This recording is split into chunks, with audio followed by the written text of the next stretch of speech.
Shall we start? Yeah. Okay.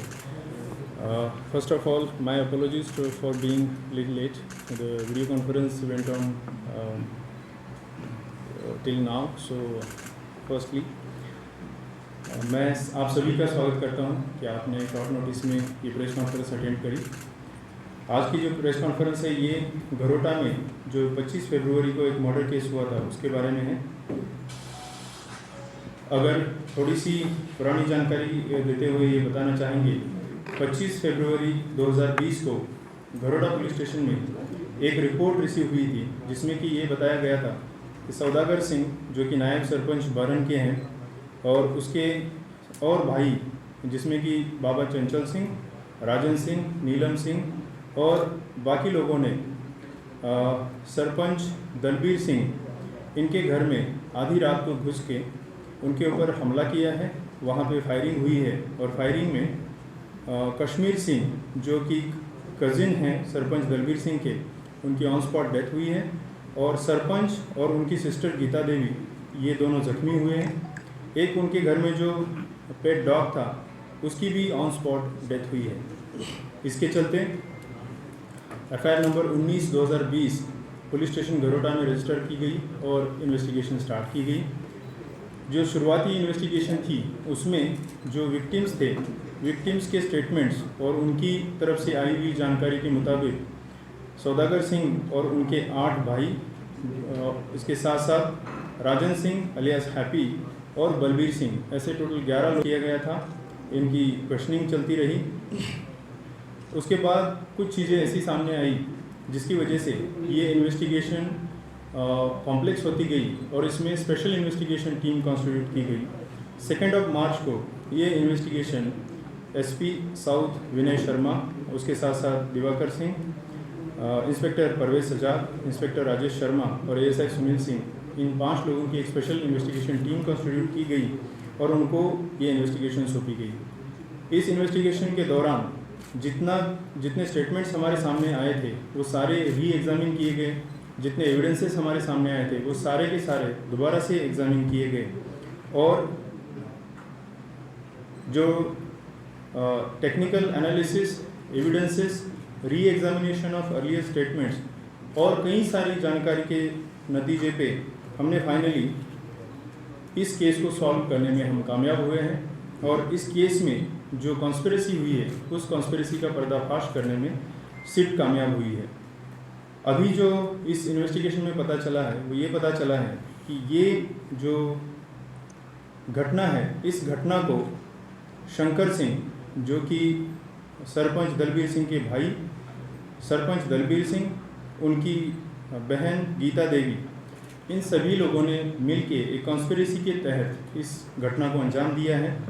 Shankar Singh ने अपने मसेरे भाई जिनका नाम कश्मीर सिंह है उनके ऊपर कातिलाना हमला करके, उनके ऊपर फायर करके उनकी जान ली है और उसके साथ साथ सिस्टर गीता देवी और भाई दलबीर सिंह उनके ऊपर अपना बचाव करने के इरादे से, एक जिसको सेल्फ इन्फ्लिक्टिंग इंजरी कह सकते हैं, उस तरीके की इंजरीज की है। एक फॉल्स केस जिसमें बाबा चंचल सिंह, डिप्टी सरपंच सौदागर सिंह और उसके भाई, इसके साथ साथ हैप्पी और बलबीर सिंह जो कि एक कंप्लेनेंट जिसका भाई है, जिस कंप्लेनेंट ने सरपंच के ऊपर एक और केस दायर किया हुआ है और जिसका इन्वेस्टिगेशन ऑलमोस्ट कंप्लीशन के स्टेज में है, उन सभी लोगों को एक ही केस में फंसाने के मकसद से एक साजिश रची गई और इस साजिश में डिप्टी सरपंच, उसके सभी भाई बलबीर सिंह और इन सभी को फंसाने की कोशिश की है। जो प्राइम इसमें अक्यूज्ड है शंकर सिंह, उसके इंकशाफ पे weapon of offence along with cartridges हमने रिकवर किया है और इसके साथ साथ बहुत सारे कोरैबोरेटिंग एविडेंसेस भी हमने रिकवर किए हैं जिससे कि ये साजिश क्लियरली पता चलती है। ये एक कहा जाए ऐसा केस सामने आ रहा है जिसमें कि पॉलिटिकल और ज़मीनी जो लड़ाई है उस लड़ाई को सेटल करने के लिए और जिस कंप्लेनेंट ने सरपंच के ऊपर केस डाला है, उस कंप्लेनेंट के ऊपर प्रेशर बनाने के मकसद से इस तरीके की साजिश रची गई है और ये केस और इस हत्या को अंजाम दिया है। इस केस के बारे में अगर कोई सवाल है सर, शंकर सिंह पोस्टेड कहाँ पे है और वेपन जो यूज़ किया है वो कौन सा ऑफिशियल वेपन है उसका? जो वेपन यूज़ किया है ये 12 बोर वेपन है और ये इलीगली एक्वायर्ड है और शंकर सिंह जो है GRP में पोस्टेड है। सर एक जी, जो शुरुआती इन्वेस्टिगेशन हुई है, शुरुआत की तफ्तीश को डाइवर्ट करने की काफ़ी सारी कोशिशें हुई है। उसके लिए इवन फेक और फैब्रिकेटेड एविडेंसेस क्रिएट करने की भी कोशिश की गई है और उसमें भी हमने एक जो फैब्रिकेटेड एविडेंस क्रिएट करने की कोशिश में जो लगे थे उनको भी अरेस्ट किया हुआ। सर वो डिपार्टमेंट के ही लोग हैं? जी नहीं, वो सिविलियन। सर, क्या होगा शंकर के साथ जो क्लोज अभी है उसका? अभी तक तफ्तीश जहाँ पे पहुँची है उसके चलते हमने 4 लोगों को गिरफ्तार किया हुआ है और इस तफ्तीश को और आगे हमें बढ़ाते लेके जाना है। अभी जितना पता चल रहा है कि 1-2 और लोगों का इसमें अरेस्ट होना और इन्वॉल्व होना पॉसिबल है और उसके तहत हम चलेंगे आगे। अभी तक की इन्वेस्टिगेशन में पॉलिटिकल कनेक्शन या इस तरीके की कोई बात अभी सामने नहीं आई है। अगर वो आती है तो दोबारा प्रेस कॉन्फ्रेंस के जरिए से हम आपके सामने कुछ इस तरह की प्रोक्योर की गई गन जो यूज वेपन है प्रोफेंस को प्रोक्योर कहां से की गई?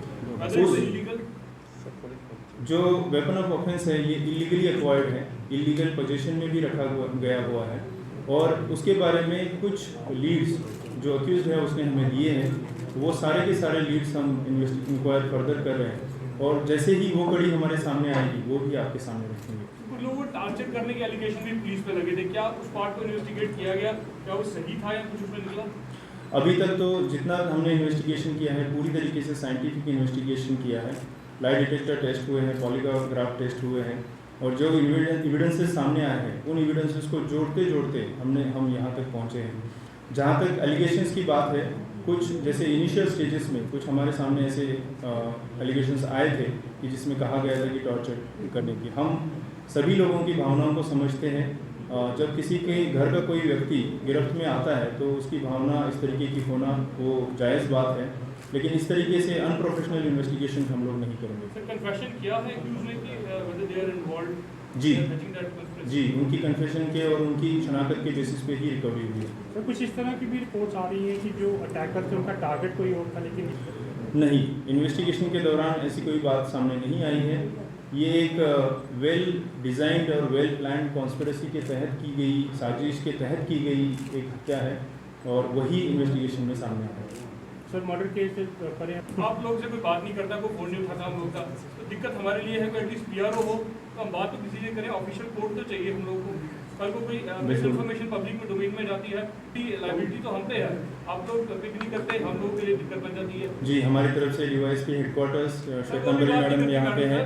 मैम भी बात नहीं करते, उनको डाटा के लिए कहा जाए तो कहते मैं अथॉराइज ही नहीं हूँ। तो एटलीस्ट आप उनको इंस्ट्रक्ट करें तो या कोई ऑर्डर अगर रिटर्न उनको देना है तो काइंडली वो इशू करें। बिल्कुल इशू कर देंगे। तो उसमें कंसर्न ये रहता है कि अगर कोई मिस रिपोर्ट हो जाए तो ultimately we have to face that's a major concern. तो इट्स बेटर कि ऑफिशियली आपकी तरफ से कुछ ऐसी चीज़ या कोई इनपुट टाइम टू टाइम अगर शेयर किया जाए। कोई भी आपकी तरफ अगर कोई रिपोर्ट आता है जिसको आप वेरीफाई करना चाहेंगे, मैं आप सभी से ये रिक्वेस्ट करूँगा कि आप DYSP हेडक्वार्टर मैडम से बात करें। आपके साथ बैठे हैं, जब भी आपका कॉल आएगा उनको मैं अभी आपके सामने बता रहा हूँ, जब भी आपका कॉल आएगा तो उनको आपके कॉल को जवाब दिया जाएगा। जो भी हमारा ऑफिशियल उसमें पोजीशन होगा आपके साथ क्लियर किया जाएगा। रजिस्टर किए हुए हैं for violation of district magistrates order. The number of people who have arrested, it is 250 plus. 63 shops we have sealed till now for violation of district magistrate's order, and the process is continuing. I must tell you here कि अभी तक जितना जैसे शुरुआती दौर पे बहुत सारे FIRs रजिस्टर हो रहे थे, बहुत सारे लोगों को अरेस्ट करना पड़ रहा था, लेकिन धीरे धीरे लोगों की तरफ से जो सहयोग था वो बढ़ता जा रहा है और आज की डेट में हमें रेयरली एक आध FIR लगाने की ज़रूरत पड़ती है। Otherwise people have reconciled with the situation. Rather मैं ये कहूँगा कि लोग अब बहुत ज़्यादा समझदार हो चुके हैं। लोग समझ रहे हैं कि कितना ज़रूरी है घर के अंदर रहना, कितना ज़रूरी है सोशल डिस्टेंसिंग को मेंटेन करना, क्योंकि इस कोरोना की जो महामारी है इसके चलते जिस तरीके से बाहर के और जगहों के जो रिपोर्ट्स आ रहे हैं उन रिपोर्ट्स को देखते हुए लोग खुद ही ज़्यादा अपने तौर पे प्रिकॉशंस ले रहे हैं, जो कि एक बहुत ही सराहनीय बात है। और ये मैं ज़रूर यहाँ पे मेंशन करना सर चाहूँगा। कल से रमज़ान शुरू हो रहे हैं, तो जम्मू पुलिस की तरफ से क्या मैसेज रहेगा खास करके कम्युनिटी के लिए? सबसे पहले रमज़ान के लिए मैं सभी भाइयों को मुबारकबाद, सभी लोगों को मुबारकबाद देना चाहूँगा जम्मू पुलिस की तरफ से। रमज़ान के टाइम में ये जायज़ है कि सभी लोग चाहते हैं कि हम इकट्ठा हो जाएं, इकट्ठा होके प्रे करें, लेकिन आज के इस दौर को देखते हुए मैं सभी लोगों से ये अपील, ये रिक्वेस्ट करना चाहूँगा कि जहाँ पे भी प्रे करना है आप अपने घर में बैठ के प्रे करें, इकट्ठा ना हुए। और रमज़ान आप अगर अच्छी तरीके से और भाईचारे के मैसेज से सेलिब्रेट करना चाहे तो वो सबके लिए अच्छा होगा। हम ज़रूर समझते हैं कि ये जो महीना है वो ऐसा महीना है कि जिसमें सुबह की प्रेयर, फिर आफ्टरनून की प्रेयर, शाम की प्रेयर, ये सारी एक कंपलसरी चीज़ के तौर पे लोग देखते हैं। लेकिन साथ ही साथ ये देखना ज़रूरी है कि आज का जो माहौल है वो ऐसा माहौल है कि अगर अभी तक जितने हमने प्रयास किए हैं वो प्रयास कंटिन्यू हमने नहीं रखे, कोई 10-15 दिन या 1 महीने तक हो सकता है कि हमें ये प्रिकॉशंस लेने पड़े। ये प्रिकॉशंस अगर हमने नहीं लिए तो जो जितने पहले प्रिकॉशंस लिए गए उनके सबके ऊपर पानी फिर जाएगा। तो मेरी तरफ से सभी लोगों को ये रिक्वेस्ट रहेगी कि अपने घर में रहें, अपने घर में ही प्रेयर्स करें, और अगर किसी भी तरीके की कोई भी दिक्कत आपको आती है तो आप हमारे साथ जम्मू पुलिस के साथ जुड़ सकते हैं। प्रशासन पूरी आपकी मदद करने के लिए आगे रहे। कुछ दिनों पहले इन्वेस्टिगेशन उस एफआईआर में चल रही है। जहाँ तक आप जानते हैं कि सभी लोगों से हमने बार बार अपील की है कि सोशल डिस्टेंसिंग का खास ख्याल रखें, एक जगह पे सभी लोग इकट्ठा ना हो। और इसके चलते डिस्ट्रिक्ट मजिस्ट्रेट ऑफिस से पर्टिकुलरली कुछ जगहों के बारे में लिखा गया है कि जैसे मॉल्स है या थिएटर्स है, सिनेमा हॉल्स है, ये कम्प्लीटली क्लोज्ड है। तो ऐसी जगहों पे दोबारा से मैं सभी से अपील करूंगा कि किसी भी तरीके से इकट्ठा ना हो, एक जगह जमा ना हो। और अगर किसी भी तरह अगर आपको रिलीफ डिस्ट्रीब्यूट करना है, कुछ भी करना है, एडमिनिस्ट्रेशन के साथ कोऑर्डिनेट करें, कोऑर्डिनेटेड वे में घर घर जाकर डिलीवरी करके हम, ताकि कोरोना को भी ना फैलाएं और साथ ही साथ रिलीफ भी डिस्ट्रीब्यूट करें। ये दोनों चीज़ें साथ साथ करें। क्या वो ऑफिशियल फंक्शन था या पॉलिटिकल फंक्शन था? जो उस इंसिडेंट में जो केस लगा हुआ है वो क्योंकि अंडर इन्वेस्टिगेशन है, तो उसके बारे में ये सारी बातें बाहर देना मैं समझता हूँ उचित नहीं। सर एक चीज़ आपसे जाननी थी, काफ़ी FIRs लगी हैं, बहुत सी दुकानों को सील किया गया है। बठिंडी की अभी भी ऐसी कुछ शॉपिस हैं जो उल्लंघन कर रही है टाइमिंग का, 1 या 2 को छोड़ते, क्योंकि वहाँ पर हमारी SDM से बात हुई, SDM ने ये कहा कि इनकी टाइमिंग 4 बजे से लेकर 7 बजे तक है।